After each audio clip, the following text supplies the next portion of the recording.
आज का हमारा विषय है उत्तर प्रदेश का हरित निवेश भविष्य। इस विश्लेषण को अंत तक जरूर देखें।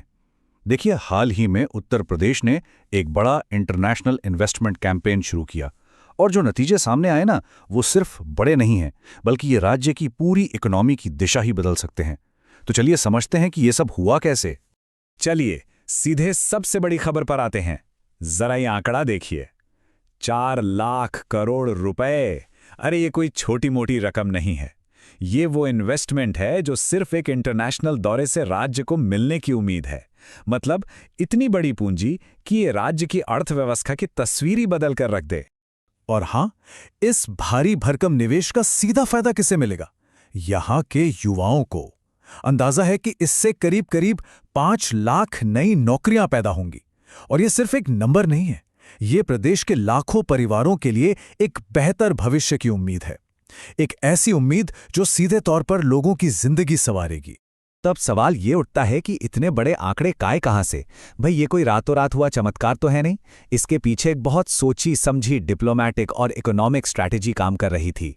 आइए इसी स्ट्रैटेजी की परतें खोलते हैं। इस पूरी सफलता के सेंटर में था मुख्यमंत्री का 4 दिनों का एक तूफानी दौरा। ये यात्रा सिंगापुर और जापान में हुई, जहां हर एक दिन लगातार बैठकों, बातचीत और जरूरी समझौतों से भरा हुआ था। आप कह सकते हैं कि ये एक बेहद तेज रफ्तार वाला और पूरी तरह से फोकस मिशन था। अब इस दौरे का स्केल कितना बड़ा था, ये इन आंकड़ों से समझिए। सिर्फ 4 दिनों में 60 से ज्यादा बातचीत के कार्यक्रम, 500 से ज्यादा इन्वेस्टर्स से सीधी मुलाकात और 3 बड़े-बड़े investment road show. Road show मतलब वो बड़े इवेंट्स जहां दुनिया भर के निवेशकों के सामने राज्य के पोटेंशियल और मौकों को पेश किया जाता है। तो ये साफ दिखाता है कि ये सिर्फ एक फॉर्मल विजिट नहीं थी, बल्कि एक बहुत अग्रेसिव और प्लान किया हुआ इन्वेस्टमेंट कैंपेन था। तो इन्वेस्टर्स को ऐसा क्या दिखाया गया जिससे उनका भरोसा जीता जा सका? देखिए, जो डेलीगेशन गया था उसने उत्तर प्रदेश के बदलते माहौल पर जोर दिया। उन्होंने न सिर्फ राज्य की नई इंडस्ट्रियल पॉलिसीज के बारे में बताया, बल्कि बेहतर हुई लॉ एंड ऑर्डर की सिचुएशन और एक्सप्रेसवे जैसे वर्ल्ड क्लास इंफ्रास्ट्रक्चर को भी सामने रखा, जो किसी भी बड़े बिजनेस के लिए आप जानते हैं सबसे जरूरी चीजें होती हैं। लेकिन इन सभी बातों के बीच वो कौन सी एक चीज थी जिसने इन्वेस्टर्स को सबसे ज्यादा आकर्षित किया?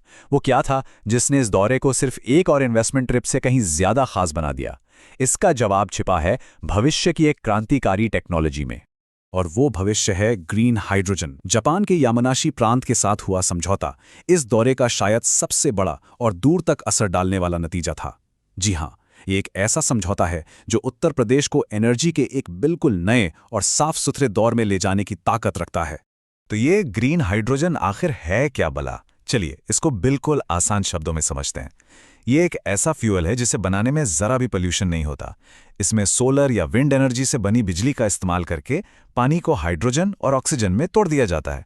बस यही वो टेक्नोलॉजी है जिसे यामानाशी के प्लांट में देखा गया।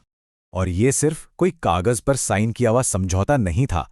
मुख्यमंत्री ने खुद यामानाशी में एक ग्रीन हाइड्रोजन प्लांट का दौरा किया ताकि इस टेक्नोलॉजी को जमीनी स्तर पर अपनी आंखों से देखकर समझ सकें। ये दिखाता है कि भविष्य की इस एनर्जी को अपनाने के लिए सिर्फ इच्छा शक्ति नहीं, बल्कि एक ठोस प्लान भी है।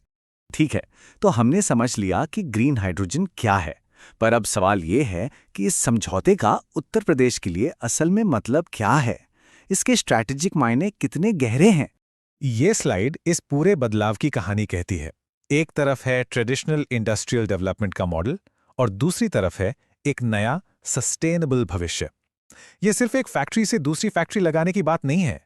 ये उत्तर प्रदेश को एक इंडस्ट्रियल स्टेट से ग्रीन एनर्जी टेक्नोलॉजी के एक ग्लोबल हब में बदलने का एक बहुत बड़ा विजन है।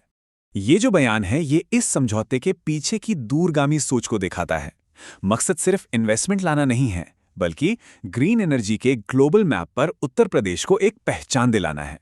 ये एक ऐसा बड़ा लक्ष्य है जो न सिर्फ राज्य के लिए बल्कि देश के एनर्जी फ्यूचर और क्लाइमेट चेंज से लड़ने के कमिटमेंट के लिए भी बहुत मायने रखता है। तो अंत में ये हमें एक बड़े सवाल पर लाकर छोड़ देता है। क्या ये इन्वेस्टमेंट और ये नई दिशा उत्तर प्रदेश को सच में भारत का ग्रीन एनर्जी हब बना पाएगी? इसका जवाब तो खैर भविष्य ही देगा। लेकिन एक बात तो पक्की है कि इस दिशा में एक बहुत बड़ा और साहसिक कदम उठाया जा चुका है। ऐसी ही जानकारी के लिए सब्सक्राइब कीजिए ऑल कैन स्टडी को। धन्यवाद। चलिए अगले वीडियो पर